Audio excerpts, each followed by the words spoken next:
Hello! Welcome to Bad at Board Games.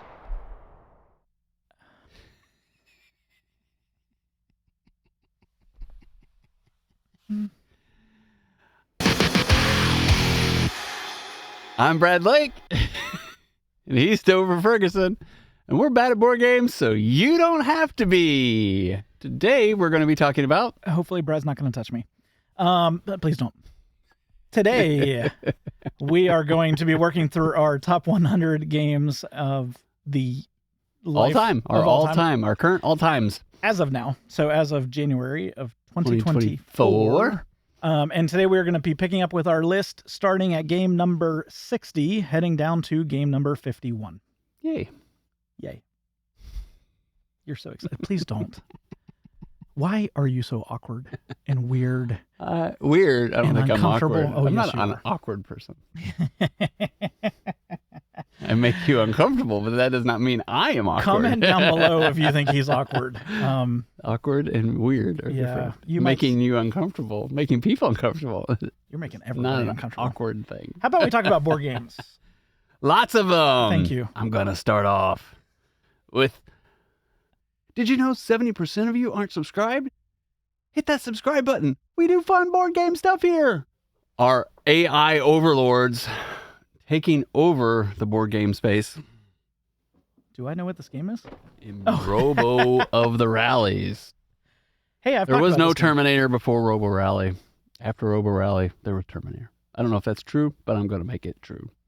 Just believe everything that comes out of my mouth. This is YouTube. You should believe everything that's on YouTube. Terminator inspired by this game. You should pick it up. Robo Rally is my number 60. It took me that long to actually say the name of the game. Robo Rally. You are so awkward and weird. I will touch you. Please do not. I'm going home. I'm taking my games and I'm going home.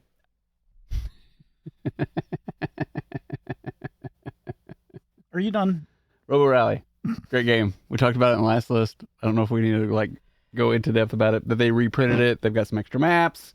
This one's a little bit easier than the older ones. The older one's a little bit crunchier, but not like super duper crunchier. But, if you've never played it, never played a programming game, pick this one up. Recommend it.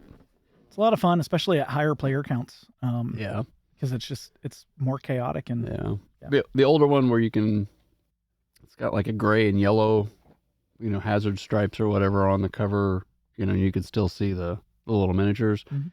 That one is more take that, I think, which you like, which is funny because the non-take that guy likes to take that. But, when you shoot somebody and things or when you give somebody a virus, this one, when you give somebody a virus, you're just kind of like getting rid of cards. And then the other one, I think you're adding more bad things into their deck.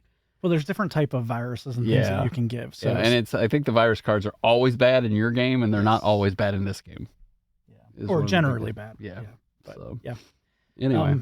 Okay. Awesome. I do enjoy Robo Rally a lot. I am number 60. I'm uncomfortable at the moment. My number 60 is started off with a bang. This is perfect timing. Welcome. Perfect timing for me to talk about solo board gaming. So my number 60 is Warp's Edge. Garbage. No, I don't like that game. You don't like this game. I don't like it. So somebody was like, what learning curve? And I'm like, to win learning curve. I don't like the learning curve. Hey, doggy. Sorry, there's a dog and there's a avalanche and grave mine of board games all over the place. So Warp's Edge, I do enjoy. I like the fact that you start off playing it almost like a choose your own adventure game. And especially once you start playing it and you understand the game and then you go that route and it's like, okay, now I'm stuck with the person with the ship with, the starting item that I have selected through playing or reading through that little thing. The game itself, it is challenging. It is. Yeah, it's a lose more than win kind of thing. I feel. I don't know. I've done pretty well. It depends on what you're playing. And you do need to learn how to play the different ships, the different enemies, because they play different. Like the way that you have to defeat the enemy plays different. And when you use your warps, because you can only warp so many times, and what type of ship you have, how you take damage, because sometimes you strategically want to I enjoy it a lot. It's a good puzzle. It is only a solo game. It is a great solo game. But it is a puzzle that I really do enjoy. I don't have the really fancy pieces. I did put my chips in coin capsules so that they are a little bit more chunkier as you pull them out of the bag, but I didn't go and buy like the geek bits and all that kind of stuff for it. I don't think that's needed. The game itself just plays well. I don't have the expansions yet. I thought about getting some of the expansions, and maybe now that I'm back in school and most of the gaming I'm doing again is solo gaming, this is one that I haven't pulled it off the shelf for a while, but I kind of have now a solo gaming shelf with an order of, okay, now I'm going to play this one. Now I'm going to play this one. And this one is coming up here soon. So I'm enjoying the idea of the last times that I've pulled this off the shelf, it was the only game I pulled off for a while because I just got into it and played it over and over and over again. I think that's going to happen again. So it is my game number 60, a solo game, Warp's Edge. I don't know if we said Warp's Edge at the beginning because we did. Made fun of it. Did you? I did. So I would say my caveat to this is like, so some of the things he said is similar to Marvel Champions, which I love, but whatever reason, I don't want to learn. I didn't enjoy trying to learn the puzzle to beat this. Like I just didn't enjoy that at all. And I played it. I was trying to like play this at lunch versus Marvel Champions, and so I played it for a good solid week at least. Yeah, you had it for a little while. Yeah, probably even a couple weeks. Like I played it. I feel like I played it at least. I gave it the 10 times. I feel like I did. But I just couldn't get into it. It's also a bag builder, and I don't think you gravitate my most towards favorite mechanic. Yeah. Yeah, and there's a little bit not more my most favorite random. Yeah, but it is. I think it's a lot of fun. So if you like puzzles and you want to sit down and try to figure out ways to do this versus that, it's a lot of fun. The mechanic of the warps and the ways that your enemy ships and your other smaller enemies that they control come out and attack you, and then they go back into the deck to come back out. Things like that. When you warp, it makes a lot of fun, and you're like, oh man, I've already defeated this, and it was terrible. What am I going to do this time? Like that's the fun of it. So I do lose. I don't win all the time, but I feel like I win more now than I lose. Yeah. Which means I probably do. I would benefit. Yeah, I've learned some of the puzzle, and I would benefit from some of the expansions if it pulls to the table that much again. Cool. So my number 59, I think it's it's in our top 100s. I don't know if it's going to be in yours or not. I don't know. I was surprised some of mine fell out. Oh, nice. I don't think it made it.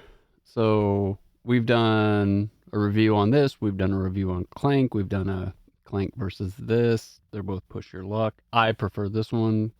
Toph prefers Clank. I like the mechanic.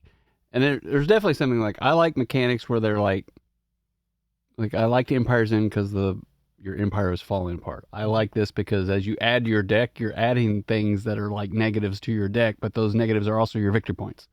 Like, so there's something about that I enjoy that you may not like. So Clank is always, you're adding positive things really to your deck. Yeah.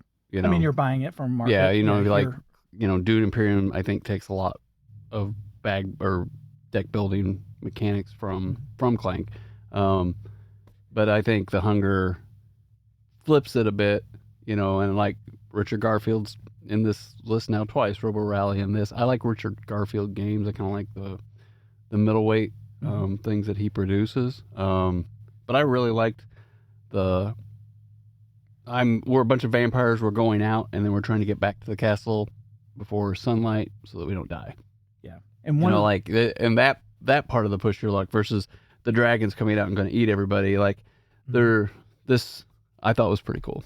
You talk a lot about the theme side of it this is the negative side of it, that you want to eat, you want humans, but the more you eat, the more they slow you down. Yeah, and so like you rush out and you have all this speed, but then you're like, you keep flipping over all these humans that you gathered and they don't give you any speed to run back. It's like, oh wow. Yeah. So the Hunger is my number 59. Number 60. Oh no, that's your 59. My 59. Oh. Yeah, Robo Rally was 60. Yeah. But so the Hunger was fun. And I think, it kind of, we've played a lot and then it kind of worked, like don't want to play it again, but then when I bring it out again, it's like, oh yeah, this is fun.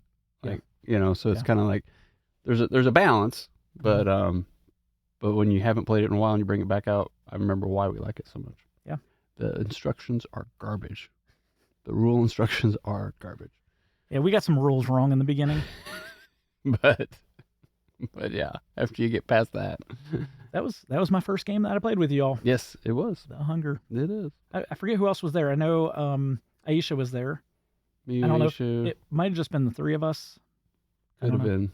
Yeah. Could have been. It was fun. I like that game. Mm-hmm. I think it either has already been in my list or it just fell off of my list. Mm. I could go look, but I don't think it's above like wow, thanks. I don't think it's getting closer to spot number 1 for me, but that's a fun game. So awesome. My number Cool. 59 is continuing to stick with a solo game. There's a theme. Trying to get away from him. I'm the theme. Okay. This one, I think, I don't know if you did play this. I haven't played it. We were going to talk about like you teaching me how to play it Mhm. and video it and everything, but we just haven't. Yeah. I did a playthrough of this on the channel. This definitely hits better than Warp's Edge for me. Obviously, it's a point higher. Mm-hmm. It's a different game. Like it's a different feel. This gives me the Well, feeling. it's Space Invaders, right? Yeah. Yes, with a bit of some other things added into it, and it's just picking your city. And if you do play through, it's not legacy, but they do have kind of like a storytelling legacy. You keep coming back and play through this story. That's adding a lot to it as well. So you've got the different cities that you're trying to save, and sometimes you have to sacrifice a city and then go to something else. And there's not a big theme in that. That's the setup. But then you're playing through the difficulty, and you're getting this person that's helping you that normally you wouldn't have if you just play straight through. Mm-hmm. But if they die, then what are you going to do? Or they're in one city, and then when you play the other city, they're not there. And so you got to play it a different way. But in essence, the alien ship, the mothership's coming down, and their fighters are coming to shoot you, and you're digging kind of out your bunker, and in doing so, getting energy and preparing your weapons to be able to shoot and fire and kill the little guys before they get to you. And especially before the mothership gets to you. So yeah, fun game, Space Invaders, but plays pretty relatively quickly. It's not a very long game, 20 or so minutes. One of the top 10 on your solo game, top 10 solo games. Yeah. This is definitely a great solo. I like it a lot. Cool. So Under Falling Skies. And that's your number 59. That is my number 59. My number 58 is one of Toph's favorite games. Now I don't know what he's talking about. If it I hate it or I like it. He actually likes this one. Oh, I do like this one a lot. So this is the expansion, but I'm talking about Viticulture at number 58. I still haven't played actually this expansion yet, which everybody says is essential. He says I'll love it once we play it. I've played it on BGA. I've played it in person. We always have a good time when we're playing it. And then it's kind of one of those it's not that hard to pick up and learn again, but you kind of you may need a couple plays to then feel like, oh yeah, I'm competent again in it. Mm-hmm. But this is a great worker placement game. Yes. Really good. It will be on his list somewhere. It will. I can guarantee you that it will. So it'll be moving up. But I think this is a great game. It's dropped probably just because of a lot of things. It doesn't hit It's not getting played as much. I have played it, so it didn't, crash and burn to the top or, in near 100. But, this is one of those I think you'll like, and then the more you play it, the further up it'll go. The less you play it, the further back it'll go, just because you have other things that you're working on. And it's held the test of time. It's been around for a while, and I think when I play it solo, I prefer the original, and I play with other people, I would prefer Tuscany because there's more to it. It does more. But it's a fun game.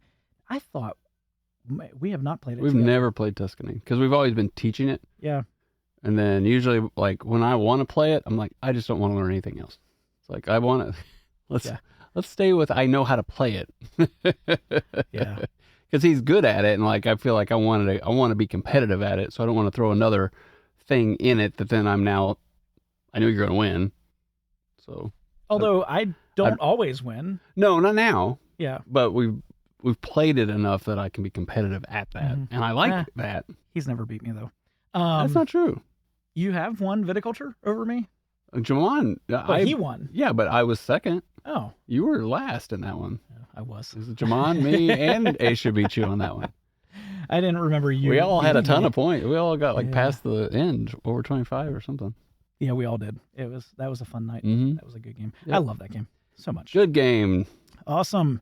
My number 58, I also have never played with you, and Yep. this is actually his son's version, because I didn't want to bring it also. Ah. And so this is the new version. I've never played the new version, but Betrayal at House on the Hill. Mm-hmm. And so I have the old version of it, not the original, but I have the second edition, the green box that I think most people end up having. I don't know what the third edition ends up doing to the game to change it, but it's just a fun game of kind of that haunted house feel. It's fun to explore a house. It's kind of a game I think a lot of us have probably played that introduced the idea of building out the map and the board and things all happening at one time. Of course, now there's a lot of other games out there, that you're doing that as well, dungeon crawling games. Mm-hmm. This is not so much a dungeon crawl, but the idea of building it out, and then the idea of a haunt taking place, and then all of a sudden you might have a traitor, you might not. Something's going to happen that's bad, and that's a lot of fun. It's not something I pull off the shelf a lot. Every time I do, I really enjoy it. Mm-hmm. But there are certain friends that when we play, this is one that I'm recommending that we play, Right. because we just, as a group, it clicks so well with us, and we all greatly love the play through it. This is one of the, I haven't played in a long time, but I played this. This was one of the, you have a wife and, your friend has a wife, like a couples game where like four of you can get together and play it. But I mean, you can, as you're, when you become married and you're married couples and things like that, it's like, oh, I want to do something. We want to have a board game night or something that isn't necessarily Monopoly. Or I forget, Rummy Cube, things like that, right? You're trying to let's do something a little bit, different. This is great. This is not one that I would ever think of as a married couples game night. It was for me, but then again, I got married in Portugal because of Lisboa. It is a point. That is a point. So, but anyways, Betrayal at House on the Hill, fun game, and one that's been around for a while, and surprisingly, it still is. I don't say that in a bad way necessarily, but it's still like it came out with this version, and people went crazy for it. And I think this is a staple in the board game industry for hopefully for a while. Yeah, a few more decades at least. I agree. It's retail, but at the same time, it's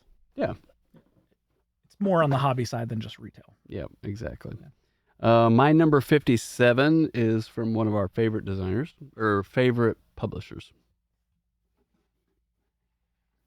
Can I guess? Sure. Can I look at your shelf first? To let them? It is. Nice. Board and Dice. We like Euro games. We like Board and Dice Euro games. They continue to hit home for us. We're trying to play what is it? What is the other game that you just got? They sent us? The green Nucleum. Oh, Nucleum. Yeah. They sent us Nucleum. We need to play it a few more times so that I can. Yeah, that one did not hit as well. It's not an immediate but it's it's play it enough so that you understand the strategy, so that then we can give you a good enough review on it. Mm-hmm. Now, Teletum or Tiletum, however you pronounce it, we're probably both pronouncing it wrong. This hit for me. Yeah, right away. Yeah, this was. I like board and dice games. I really do. Mm-hmm. I really do. I really like this one. Ashby and Toph and I, we also played it as a 3-player. It's not fast. I think it was 3 hours, but it went so fast. It felt like it went so fast, like that 3 hours. And I could be wrong, but that was also with a teach. Yes. But it wasn't an hour-long teach. Like, we started playing it, and it didn't feel like it. No. Like, that's the thing. Like, when you're playing a game and it ends up being long, and you're like, well, that was an hour, wasn't it? And you look at the time, and you're like, holy crap. Yeah. So this was one of those games. This one has a long setup as well. A lot of their games do actually have a longer. They don't ever setup. give you to keep the price down. Usually $50 or under. They're just like, it's in a box. Yeah, yeah, but it's great components. Yeah, they do nice components, and they reuse the components they have, so they don't have to retool things. And I think they do a nice. Euro games aren't retail, so I think they're doing a good job of managing the price, but then also making a profit so that they can continue to make games. So I really appreciate. I appreciate they've sent us a couple games for free now. Yep. But we had been reviewing their games for quite a while before that. Yeah. So it's been nice. I think the first game that we played of Board and Dice, at least that I remember of kind of the T series games, was either Tekenhu or it was Terracotta Army, which I know is not T game, but it's T game. Anyway, Board and Dice games. Board and Dice games, yeah, either one. But I want to say that this one immediately for you, like in Tekenhu, you learned I like dice placement, and in this game, you were like, I really like dice placement. I like this a lot. Like that selection, yeah. There's a dice selection, dice action selection that then allows you to move around the map and do things. I appreciate this game a lot. Yeah, I support that one. I like that one. So Tiletum is number 57. And if we're pronouncing that wrong, because we likely are, let us know. Type it out, how it's so spelled. If you're in Europe and you know what town that is, yeah. Phonetically, English phonetically. Yeah, please don't spell it T-I-L-E. Yeah, if you want to be a jerk, just spell it exactly how it's on the spelled box. on the box. Be a jerk. Say Toph. This is how you pronounce it. That's so how it would be. I need to take to school one day and like when I see all my students and just have it on the shelf and be like, do you know what that is? How to pronounce that? How do you pronounce that? Yeah. So awesome. My number 57 this has fallen. This was much higher on my list last year. This is Gloomhaven Jaws of the Lion. Mm-hmm. I think Gloomhaven for you fell as well. Yeah, but I haven't played it in forever, but I still respect what it was. Which is why this has fallen. Yeah. Because when I was playing it, it was much higher on my list. And then as I've not played it for a while, it has kind of dropped down. Yeah. But I enjoy this solo. I know you and I have played it. I think we played it maybe on the channel. Maybe we didn't play it on the channel. We played it. Okay. I think we played it on the table. But I don't think we didn't record it. Okay. Yeah. But this was my foray into Dungeon Crawl, I would say, yeah, or at least into kind of that D&D-ish feel of a board game. And I would recommend, I'm going to interrupt you, I apologize. So, and this was just on one of the Facebook board game community questions, is like, which one should I get?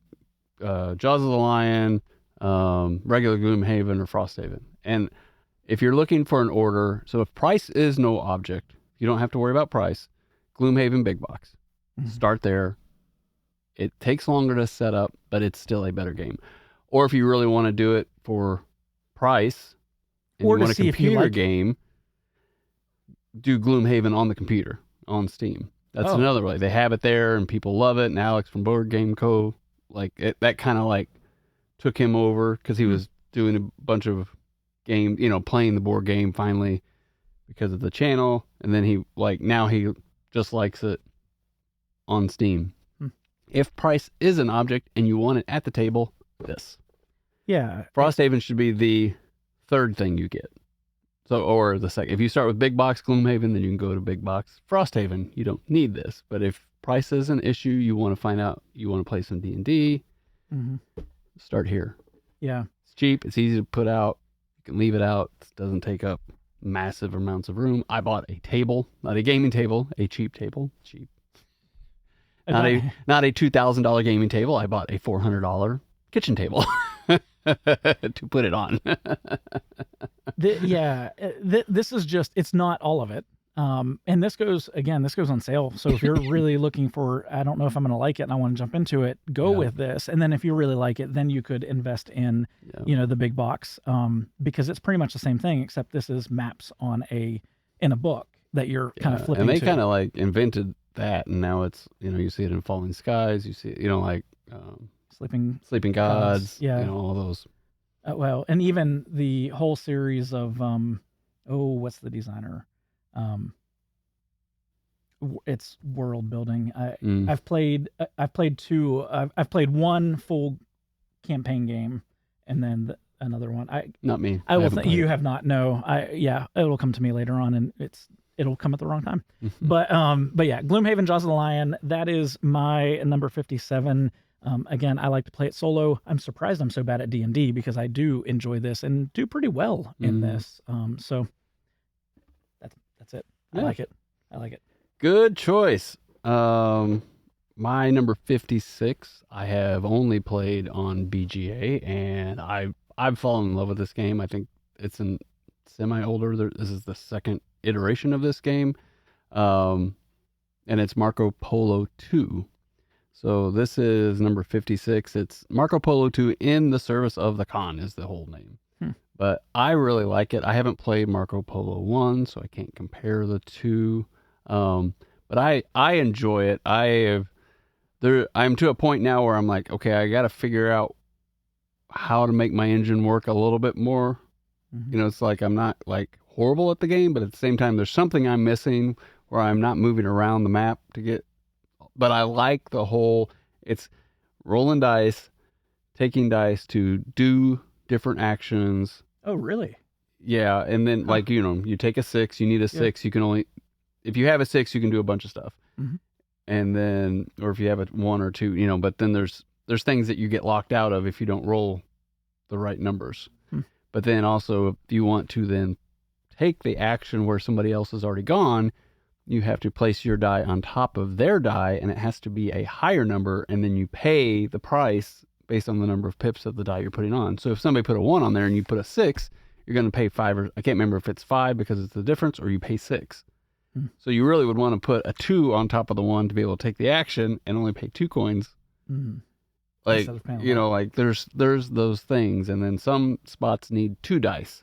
So you're giving up, and then, but during the same turn, you can take some of your resources, camels, and buy a neutral dice that then you get to roll and add to your dice. You know, so you're going to get more actions on your turn if you buy extra dice. You know, like I really like it. I almost want, if we didn't have a backlog of games, I would almost want to buy it, you know, and have him play it and teach it to everybody. But right now, the occasional on BGA is hitting it for me. So. Yeah, I think you told me that I would like it. I think. I think you'll love it. Oh, I think you'll absolutely. But you know, it's like anything else. When do we have time? You know, and for those of you who don't know, he's now going for his master's, so he has even less. Which is all good. Yep. So Marco Polo 2 is my number 56. Notice I've had 3 out of 4 solo games. Yeah. Well, this is his solo top 10 section of his top 100. Apparently. Although this next one also is not a solo game. My number 56 is a game that Brad does not really like a whole lot. And I'm Terraforming Mars. Nope, that's not it. Actually, you might like it less. I don't know if that's possible. Possible? Well, the last time that we've only played it 2 or 3 times together. Oh, Blood Rage. No. Oh. That's also another one you don't like. No. Let me just open up. It's an engine builder. And it is Tom Lehman's Res Arcana. Oh, I don't hate it. I like this better than Terraforming Mars. Oh, see, I thought you. I really don't like Terraforming Mars. You think he's underrated? I want him to like it so bad. Yeah. Brian, one of our subscribers, and when I play on BGA, he invited me to Terraforming Mars, and I hit decline. It's because Brad is a jerk. I'm not playing that game. It is not a 7 or an 8 for me. I need to. That'll be my birthday game this year. I'll force you to play it. No, we got to play the big, long 8-hour Cthulhu game. Yeah, that was supposed to be a couple years ago. And last year, for my birthday, he allowed me to play Terraforming Mars. And he played a different game. So, anyway, so Res Arcana is my number 56. It's a kind of quick game. I will say the first time Brad and I played it, I don't think either of us really enjoyed it a whole lot. The first game was like, I mean, like, people love this. Like, people think this is like the best thing since sliced bread. I don't think it's that circles, but I think it's decent. I enjoy it. I mean, the fact of getting the right resources and turning these into this, and you know, it's just, those are the things I enjoy. It's the puzzly side. I see this more of the Euro side of, I'm working on my board, even though there is a little bit of interaction with, you know, the tiles that you're selecting as you're pulling them out of the row of. Or you're trying to get it, or you're trying to buy it before the other person. Yeah. So And whether they're trying to buy cards early for Mhm. your deck before the other person kind of snatches it, or get the location before they do. Yeah. Yeah. So there's a little bit of that. But I love the action selection with the tiles. You have one, then you're not going to be able to do that at all the next turn. Mm-hmm. And so things like that, I do enjoy about it. I like I just like the engine. I like the building of the engine, and I like the fact that it's building an engine up in like 20, 30 minutes. And then the game's done. And actually, I think Yeah. it's supposed to take less than that. I don't know if it says it on here. I just brought the lid, but I don't think we've ever played it as quick as the box says, but we also don't play it enough to really hum at it. Yeah. Yes. But you like engine builders. I do a lot. I'm substandard at engine builders, Mm-hmm. but I don't hate them. But, at the same time, it's like, I'm in that take it or leave it category. Yeah. Yeah. I mention all the time, I'm more of the tactical player. Brad's more of the strategic player. And with this game, you are reacting a lot. Mhm. And you have to do it quickly because there's not a time to build a large strategic engine in the game itself. So, yeah. But I like it. Now that I know that you don't hate it more than Terraforming Mars, maybe I'll bring it by more often. So, as Res Arcana. Well, yeah, there's a better game that's coming up on my list than that for 2 players. But you lose it all the times. Not surprising. I lose at a lot of games a lot. That's why we're bad at board games. The 2-player games, I think you lose that more. Is it Radlands? I could go through a We whole list of through them. a whole bunch of them. That, yeah, 2 players, not his player count. It's really not. It's funny that it's not. Like, I really start thinking about it. We could make a top 10 list of 2-player games Toph's not one at. I'm really good at solo games. Actually, sometimes I'm not. All right. This. So I compared this with another game, and I I've can't not remember played which this. one. Oh, I compared this to Firefly because I think every time I'm going to play this game is going to finish faster than it does. So I haven't played it except solo. Han Solo, get it? Han Solo. Okay, you've done that. You can move on. No, I'm just kidding. Anyway, I do want to play this with Ashby because he's a big Star Wars fan as well. We just haven't played this. I can't comment on it beyond solo. I like playing it. I'm sitting there and I'm trying to flip the cards and do the things and move and move and move, and I'm thinking that this is going to be like, I'll get this done in an hour. It is not over in an hour. Like, you almost think this is a 2 or 3 hour. Like, this is a longer game. Just whatever it is about it, it just takes longer. Sounds terrible. But I like it. I mean, like, all your Star Wars things are in here. I don't have the expansion. I want to play this. I would want to play this more before I go out and buy the expansion. Because if I go buy it and I play it once a year, it's not really cost effective. But I've got enough of those games. This is the one that you just got. Did we just say last Outer year. Rims? So Yeah, Star Wars Outer Rim. I did buy this from Board Game Geek or Board Game Nerds, like on one of their summer the Nerd sales. Days. Like, I bought a bunch. I probably bought 10 games one year, couple years. It's been a couple years. But there's another one you have too, right? Rebellion, maybe? Yeah, but that's different. Okay. Yeah. I don't know anything Star about Wars this game. Rebellion is Star Wars the movie in a box. The experience. Okay, so this is not. This is not that. Okay. This is your a smuggler, a bounty hunter, or whatever. Or, you're not really a bounty hunter, but there's bounty hunters. There's the Empire. You're in the Outer Rim. Think of it as your Han Solo trying to pick up. It's a pick up and deliver game. Oh, so I might like this more than Rebellion. Like, Yeah. I mean, if they had Harry Potter Rebellion, you would like it because it's Harry the theme, Potter I in don't a know box, much. right? Yeah. But there's nothing. Star Wars Rebellion's amazing if you like Star Wars, in my opinion. Otherwise, you like, said that. yeah. Otherwise, I just don't go and buy it. Like, he's never asked me to play it because he knows I'm not a big Star Wars fan. I did get Lord of the Rings, War of the Ring, Mhm. because that's supposed to be Rebellion for that novel, right? Mhm. And he likes that I do. series. It's- You've liked you, but and you Oh, the understand series, it. yes. Yeah, you like the Yes. movies, you like the books. Yeah. And that ended up being more of a war game than, like, Rebellion. It actually feels like the movie. Nemesis actually feels like you're playing the movie. Yeah. War of the Ring to me felt like a war game with, hey, the hobbits are trying to get away. Yeah. Like, it was different. It was definitely more a war game, and he hates those. Yeah. Yeah. And so I'll never make him play 40K. Anyway, back to Star Wars Outer Rim. It is my number 55. We've talked long enough. Awesome. I might like that one a little bit more. But anyways, okay. So my number 55, another engine builder. This one hit with you. I think you really like this. Oh, yeah. And that's Furnace. How often have you won with that? I have never won this game. And we played it 2 players, right? 2-player. We were just talking about that. Weren't we just talking about? We were just talking about this could be on this top 10 of never winning in a 2-player game. Hi, my name's Topher, and I'm bad at board games. Like this game a lot.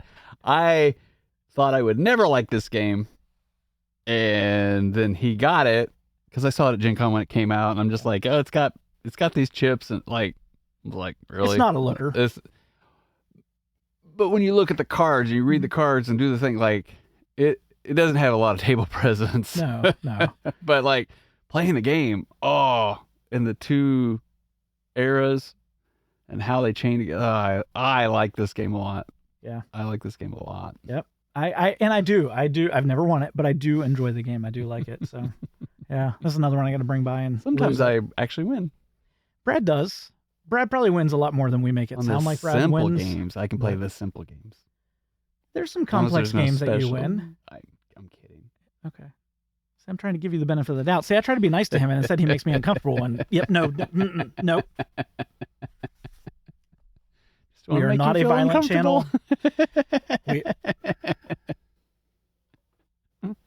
I'm going home. No, you're not.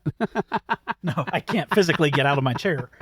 So, awesome. Oh, so anyway, that's your number 55? 55, Furnace. Furnace, great game.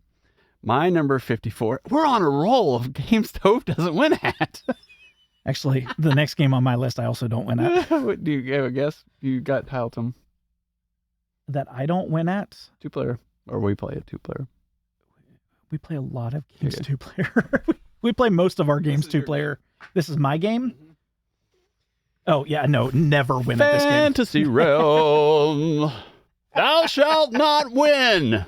Or pass, or whatever it is. I am terrible at this. I think this is a fun game. I had 0 expectations for this game. And then I was like, wow, I can just do this and this and this and this. And Toph's over there like, I don't understand what I'm doing. I do kind of somewhat understand what I'm doing. I'm not good at it. Not good. He knows what he wants to do and can't.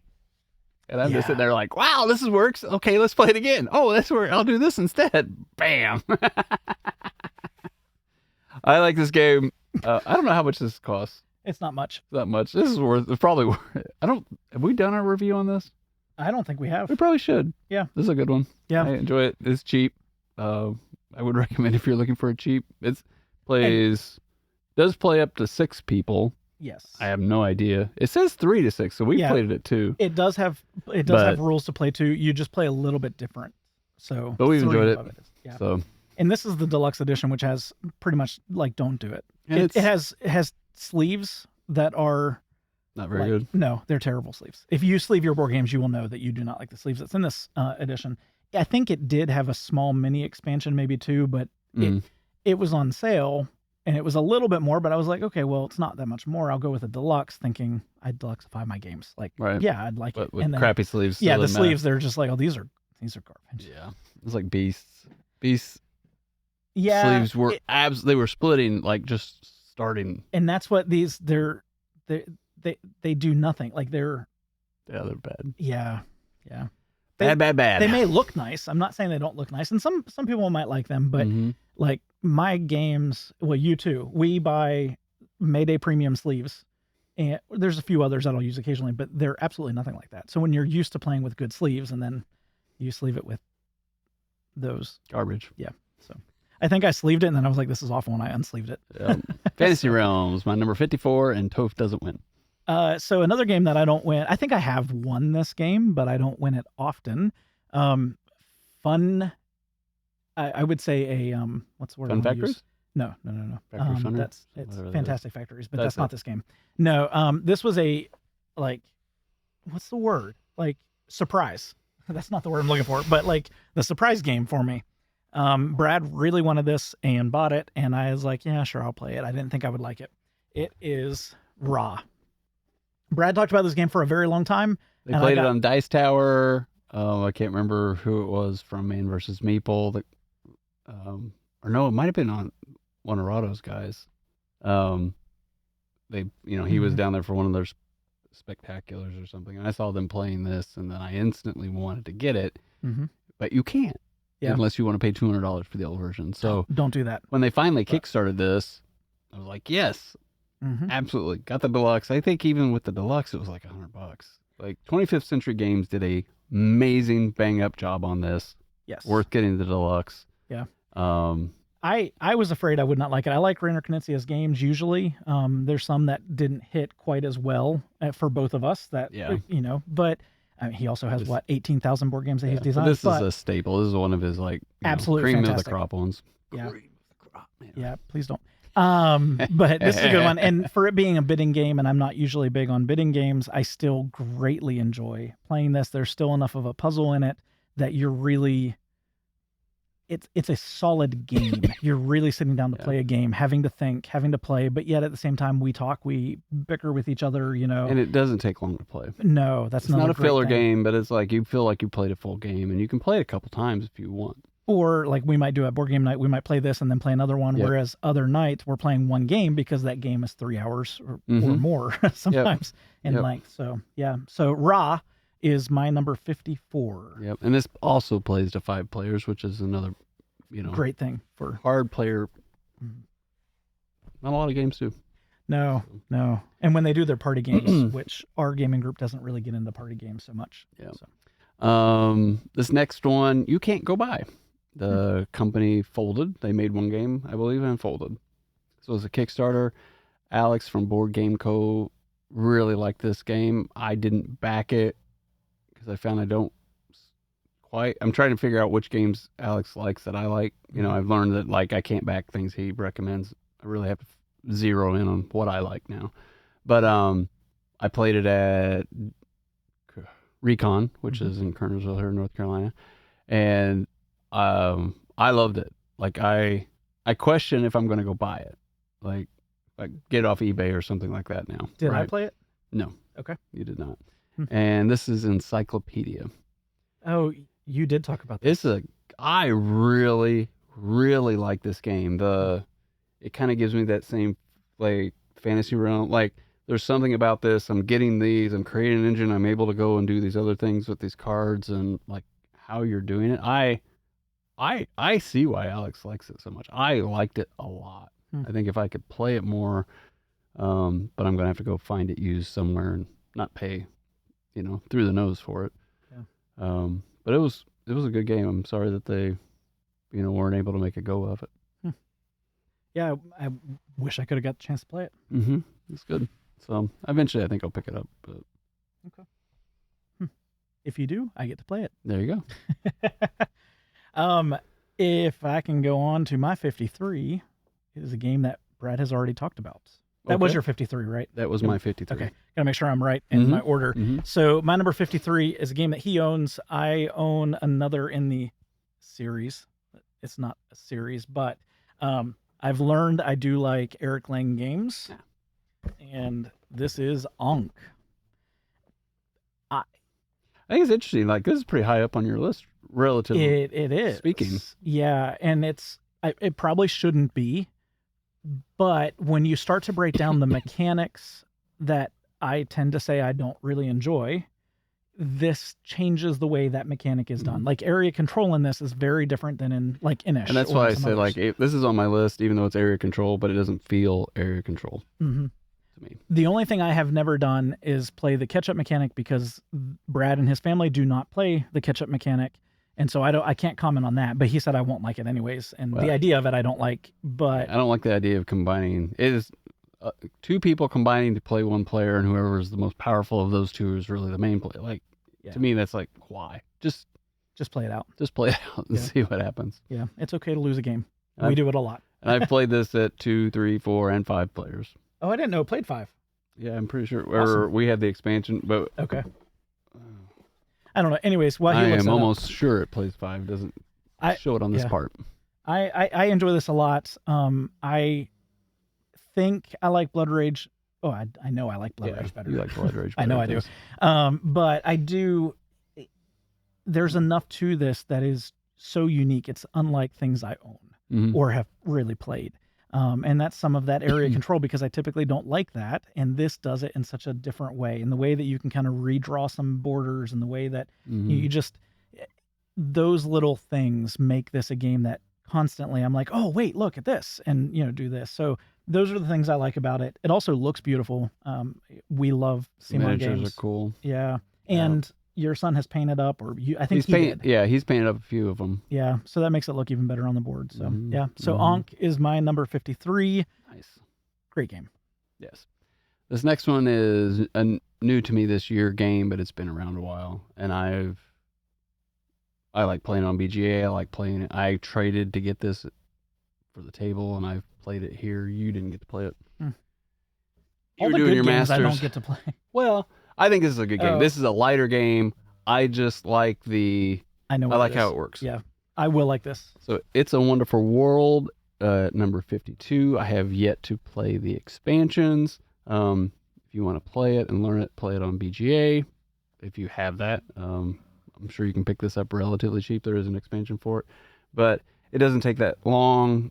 45 minutes, 1 to 5 players. I would say it's right in that 45 minutes when, and it doesn't really, because people are doing things simultaneously once again, it doesn't drag out, and you're not waiting for everybody, but there are some sections where it's like their turn, or, but I like it a lot. I mean, like, I don't know, it's hard for me to pinpoint why. I may have to like play it again and like try to analyze why I like this game, but you're getting a set of cards, and you're getting gems, and then you're able to, this is an engine building, I guess. Okay.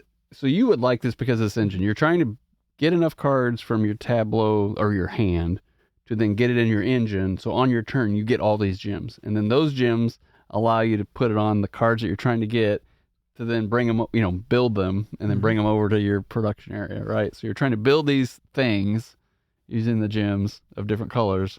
And then once you do, you take that card and you put it into your engine. And then once you put it in your engine, it gives you 2 or 3 or 4 gems, so you're trying to do this, or victory points. Yeah. And like, you have a few different characters that, get different victory points for different conditions. So you're going to want to build different things depending on which character you are, but it's not so asymmetric that it's off the charts. But I enjoyed this. I like it. I'm looking forward to trying it. I think that you picked it up just before or just after I started classes. Maybe. Because I remember us talking about it, and I was like, oh yeah, I'm gonna learn it. And then all of a sudden I did. Now, I think I like this. It's kind of like the loop. I like the loop better than everybody else in our game group. I like that better than everybody else in our game group. So just like be aware, like me liking it doesn't necessarily mean it's going to be that for you, but like, that's why I'm thinking like I learned it on BGA and I liked it enough that I wanted a real copy. Yeah. That's the case for all of us. We all are going to like different games, and that's okay.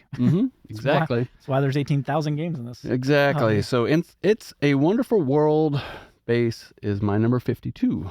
Awesome. My number 52 is a game that neither of us own, but somebody else in our gaming group does. It's another game you cannot get. And if you do, it's secondhand market, and it's a lot of money. It's going for like $400. Really? Shadows over Camelot. Oh, yeah. Yeah. And I think Brad talked about this already on his list. It was in my 80s, maybe. Something like that. I remember us talking about it. It's just a fun, there's a lot of game to it. This is when I think Days of Wonder shined in terms of the games that they were creating. It's... I think that somebody should republish it. Yes. Really do. This hits. Well, Days of Wonder should bring it back. Well, but a lot of people are deluxifying things that were out. Like Lucky Duck did something. Castles of Burgundy got done by Awakened Realms. I don't even think this needs to be deluxified. I just think a reprint would be nice. Yeah, it just needs a reprint. Yeah, so the ability for one, it plays a lot of people, but the ability to have, you've got your rolls. Some of it's hidden. It's all hidden. But there's There's Yeah, the but- talk on the table, the interaction of the players that You are have playing, a couple traders, and- depending on how yeah. many players you have. and then you have worker placement. You have your things that you're going out on the board. You're trying to do it. Just how are you going to spend your people? Are you going to put them somewhere or make them stay so that they can get you some points or do something for you? Those are the aspects that I enjoy usually a lot more than hidden roles. Mm. But when you do add that in a way that makes it a lot of fun, and I don't know, it just clicks for me. We had a blast playing it. You were out immediately and sat there and sleeved Not cards. immediately, but a lot of it. Yeah, he sleeved like 18,000 cards of Marvel Champions while we Yes. played the rest of the game. But it's a blast. It's a lot of fun at the table, and it Yeah. was one of those games that it leaves you saying, I cannot wait until I play that again. Yeah. And I cannot wait until I play that again. So Derek, bring it back to the gaming group one night Yeah. that I'm there. So it's a good game. Definitely, but don't pay $400 for No, it's not that good. it. All right, my last one of this list, I'm pretty sure Toph likes this. We'll find out. Although it's a 2-player, and I believe he has won this one. So I would that say- narrows it down greatly. I would say I may have a 50-50 win rate of this with all the Oh. people I play. Okay.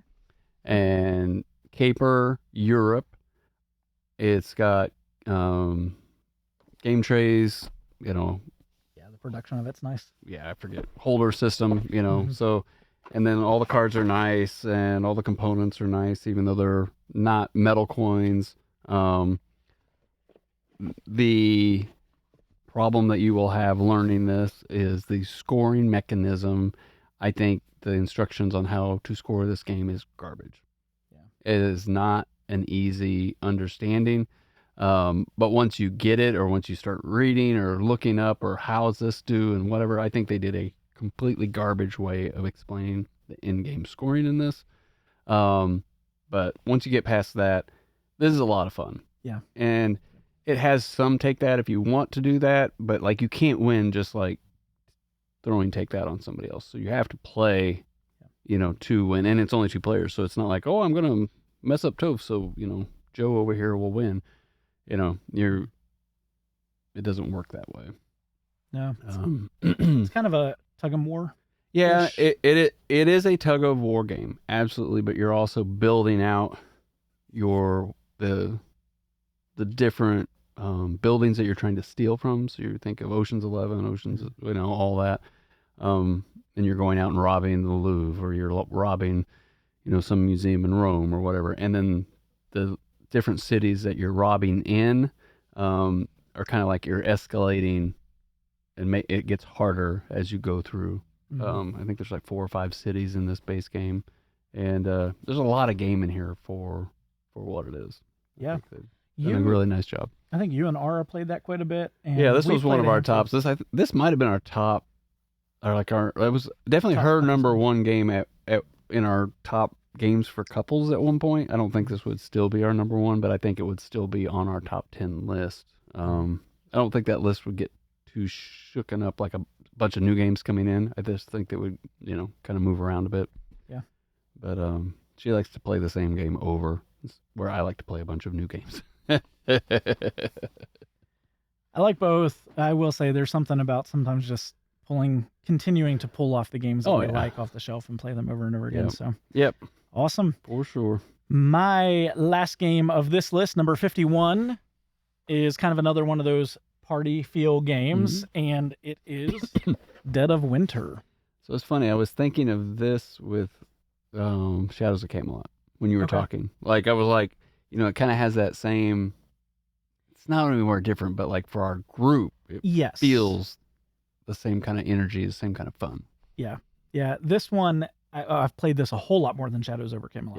Yeah, But Dead of Winter is just it's just fun. I don't know how to explain it in terms of like you have to have the right group. You have to realize that there is a game to it, but at the same time, you're really playing through kind of this.